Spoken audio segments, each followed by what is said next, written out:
इस कार्यक्रम के पुण्यार्चक हैं श्रीमती माया जैन, पुत्र श्रीमान नितिन कुमार जैन, पुत्र वधू श्रीमती मोनिका जैन, कुमारी मिष्टी जैन, कुमारी धरा जैन, नाना नानी श्रीमती सुलोचना भगवान दास जैन, टीकमगढ़ दादा दादी श्रीमान दया चंद्र, हीराबाई, सुपुत्र श्रीमान संजय रजनी जैन, बेटा श्रेयस, बेटी अदिति जैन, समस्त जैन परिवार सागर मध्य प्रदेश, श्रीमती नंदा चंद्र कुमार जैन सोनी, श्रीमती मयूरी गौरव जैन सोनी, सौरभ जैन सोनी, ओजस्व जैन, प्रतिष्ठान विशुद्ध drug and surgical, Ashok Nagar विशुद्ध drug and surgical Guna, Vantara fashion आशीर्वाद हॉस्पिटल रोड गुना मध्य प्रदेश, एडवोकेट श्री वीरेंद्र कुमार जी कठरिया एवं श्रीमती कुसुम, राजकुमारी, पुष्पा, मंजू, सीमा, उषा, भूना, वंदना एवं समस्त कठरिया परिवार कुरवाई मध्य प्रदेश। यही तुम्हारे जीवन की अज्ञानता है। इसी अज्ञानता से प्रेरित होकर के व्यक्ति संसार में भ्रमण कर रहा है। क्रोध, मान, माया, लोभ ये व्यक्ति के स्वभाव नहीं विभाव हैं। व्यक्ति क्रोध के उदय में क्रोधी बन जाता है, मान के उदय में मायावी बन जाता है, लोभ के उदय में लोभी बन जाता है और क्रोध, मान, माया, लोभ, राग, देश के उदय में रागी द्वेषी बन जाता है, मोह के उदय में मोही बन जाता है। जब तुम्हारे अंदर जिस कसाय का उदय होता है, तीव्रता को लेकर के व्यक्ति वैसा अपना रूप दिखाने लगता है। बोलो होता कि नहीं होता है? जरा सा निमित्त मिलता है, व्यक्ति आग बबूला हो जाता है।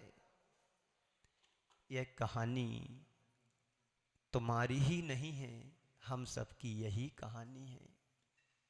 मोह महामद पियो अनादि, भूल आपको भरमतवादी। यह मोह रूपी मदरा संसार का प्रत्येक प्राणी पी कर के रखा है। बाहर की शराब को कोई पीता है तो घंटे, 2 घंटे, 4, 6 घंटे उसका असर रहता है, लेकिन ये संसार की मोह रूपी मदरा को पी कर के आया है, अनादि काल से पी कर के रखा, अनंत काल तक पी कर के चलता रहेगा। इस शराब का नशा उतरने वाला नहीं है। बाहर की शराब तुम पीते हो, 4-6 घंटे में उतर जाती है, व्यक्ति अपने स्वभाव में लौट आता है।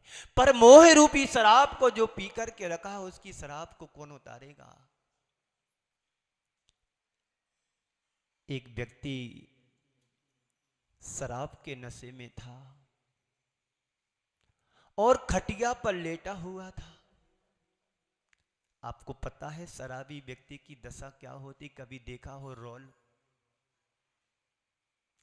पैर रखता कहीं है, पड़ता कहीं है। घर को जा रहा है, अपने घर को भूल करके पड़ोसी के दरवाजे खटखटा रहा है और बोल रहा है, खोलती है कि नहीं? कोई अपना हो ना तब तो कोई खोले। आज तक हम यही कृत्य करते आए, शराब पी करके अपने निज घर को भूल करके दूसरों के घरों को खटखटा रहे हैं कि खोलती है कि नहीं। वो व्यक्ति शराब को पी करके खटिया पर पड़ा था, नशे में धुत था और खटिया से धड़ाम नीचे गिरता है और अपने नौकर से कहता है, क्यों रामू, देख तो सही कौन गिरा है। हे रामू, देख तो सही कौन गिरा है। और रामू कहता है, जी मालिक, आप ही गिरे हो। एक किसका नशा है? शराब का नशा है।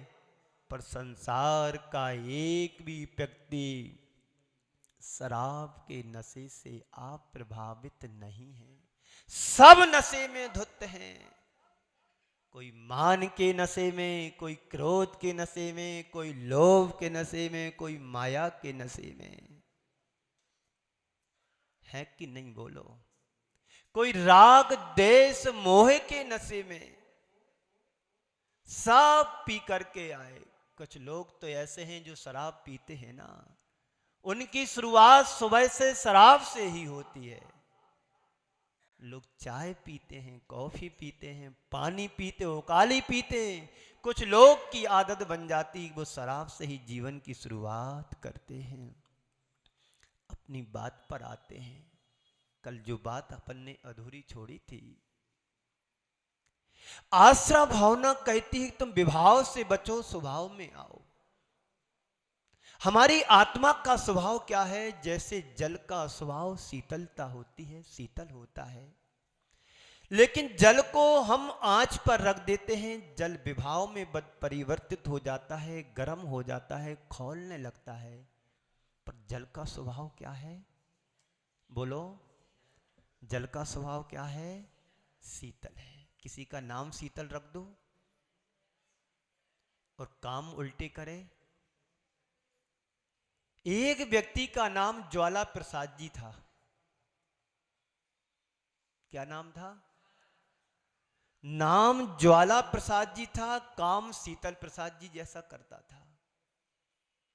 या किसी का नाम शीतल प्रसाद रख दिया और काम ज्वाला प्रसाद जैसा कर रहा है। तो जल का जिस तरह से स्वभाव शीतल होता है, संत कहते हैं ऐसे ही प्रत्येक प्राणी का स्वभाव भी शीतल होता है। लेकिन जब तक संसार में विभाव से जुड़े रहोगे, तुम्हारा शीतल उष्णता में बदल जाता है। जल को तुम अग्नि की आंच पर रखोगे तो जल उबलता है, गर्म होता है, पर अपने शीतलपने को नहीं छोड़ता है। पर हमारे साथ एक बड़ी विचित्रता है, मनुष्य के साथ बड़ी विडंबना है कि अपने स्वभाव को भूल करके विभाव में चला गया है, विभाव को ही जीवन का स्वभाव बना लिया है। मन, वचन और काय की प्रवृत्ति से आत्मा में ऐसे संस्कार जुड़ते हैं जो तुम्हें दिखाई नहीं देते हैं। अभी आप शांत बैठे हो ना, आपका स्वभाव दिखाई दे रहा क्या कि आप क्रोधी हो, कि मानी हो, कि मायावी हो, कि लोभी हो? ये सब सत्ता में पड़ी हैं चीजें, पर बाहर से दिखाई अभी नहीं दे रहा है। लेकिन कालांतर में क्या होता है? पक्कर अच्छा बुरा फल हमें एक कर्म देते हैं। प्रत्येक प्राणी की स्थिति उस कठपुतली की तरह है। जो कठपुतली अपने हाथ से कुछ नहीं करती है, दूसरों के इशारे पर चलती है। वो कठपुतली दूसरों के द्वारा नचाई जाती है। जैसा सामने वाला नचाता है वैसा वो कठपुतली नाचती है।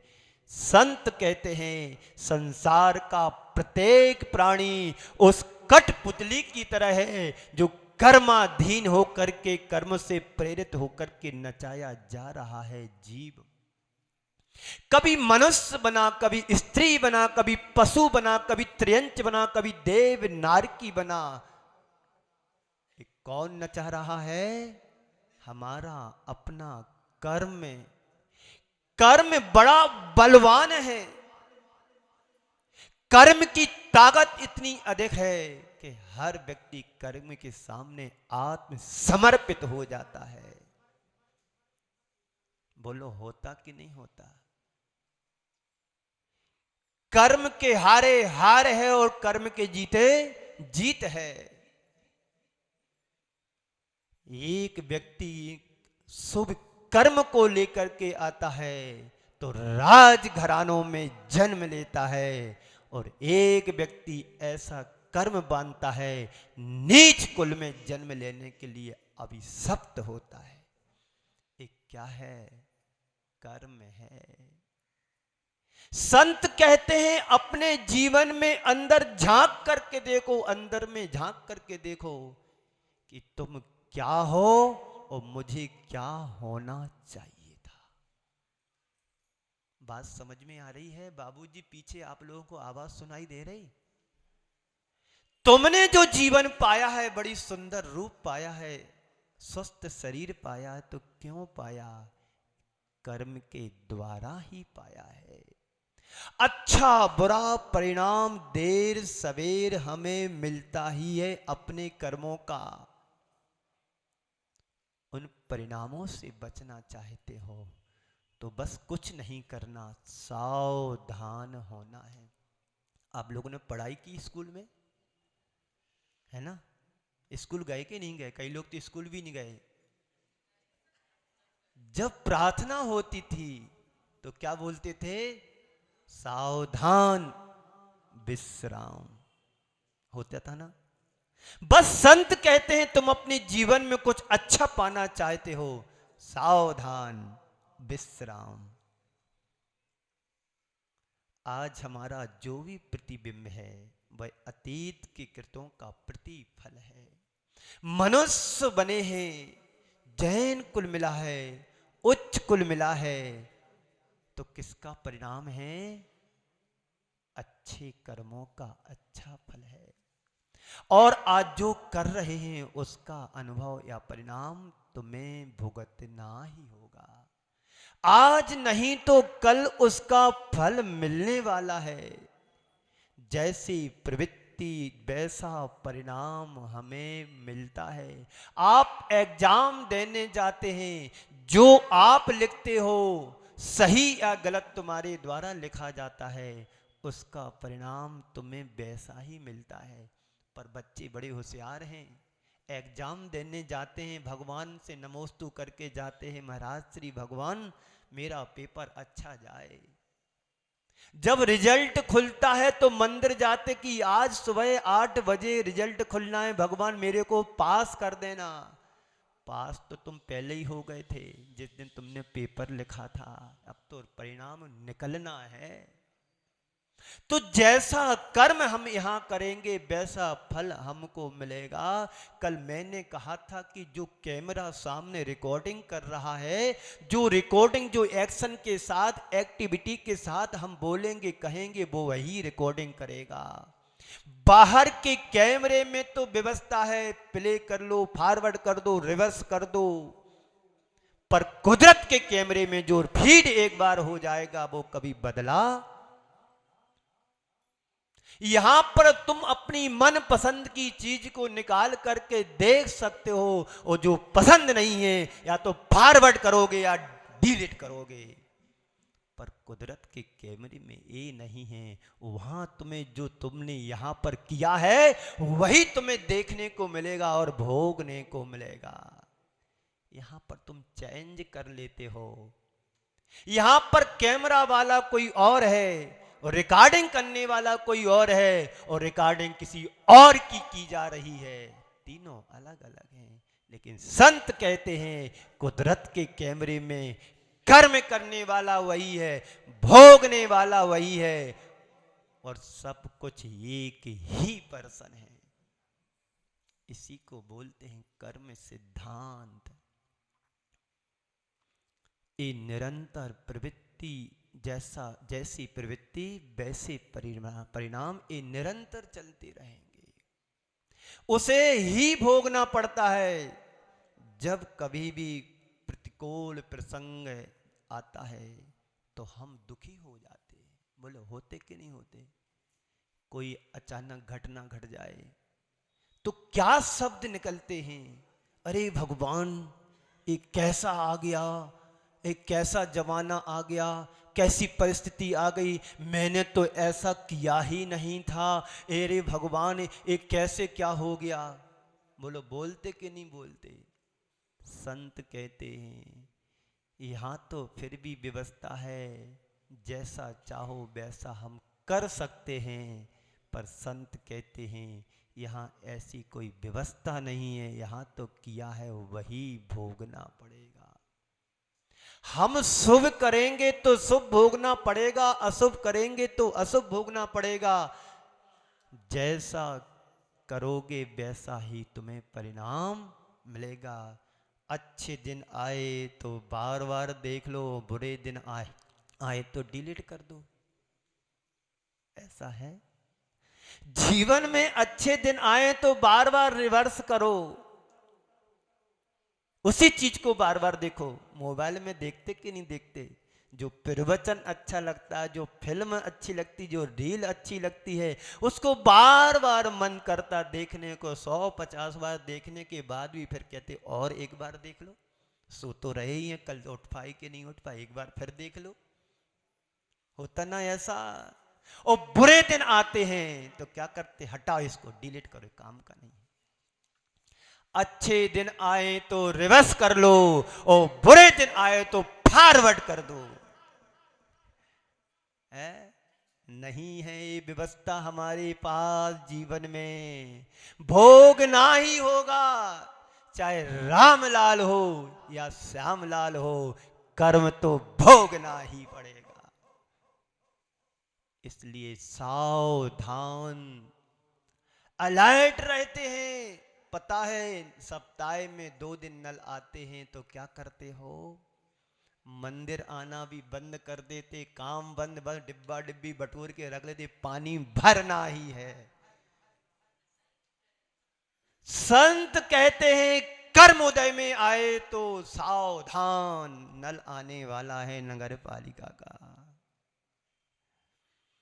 अरे भैया ऐसा चेहरा मेरा कैसे हो गया।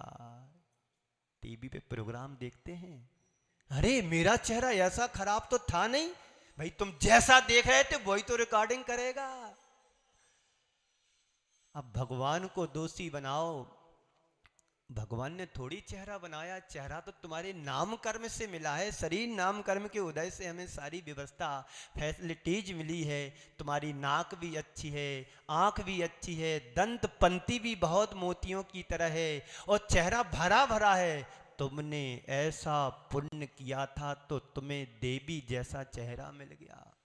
इस कार्यक्रम के पुण्यार्चक थे श्रीमती माया जैन, पुत्र श्रीमान नितिन कुमार जैन, पुत्र वधू श्रीमती मोनिका जैन, कुमारी मिष्टी जैन, कुमारी धरा जैन, नाना नानी श्रीमती सुलोचना भगवान दास जैन, टीकमगढ़ दादा दादी श्रीमान दया चंद्र, हीराबाई, सुपुत्र श्रीमान संजय रजनी जैन, बेटा श्रेयस, बेटी अदिति जैन, समस्त जैन परिवार सागर मध्य प्रदेश, श्रीमती नंदा चंद्र कुमार जैन सोनी, श्रीमती मयूरी गौरव जैन सोनी, सौरभ जैन सोनी, ओजस्व जैन, प्रतिष्ठान विशुद्ध drug and surgical, Ashok Nagar विशुद्ध drug and surgical Guna, Vantara fashion आशीर्वाद हॉस्पिटल रोड गुना मध्य प्रदेश, एडवोकेट श्री वीरेंद्र कुमार जी कठरिया एवं श्रीमती कुसुम, राजकुमारी, पुष्पा, मंजू, सीमा, उषा, भूना, वंदना एवं समस्त कठरिया परिवार कुरवाई मध्य प्रदेश।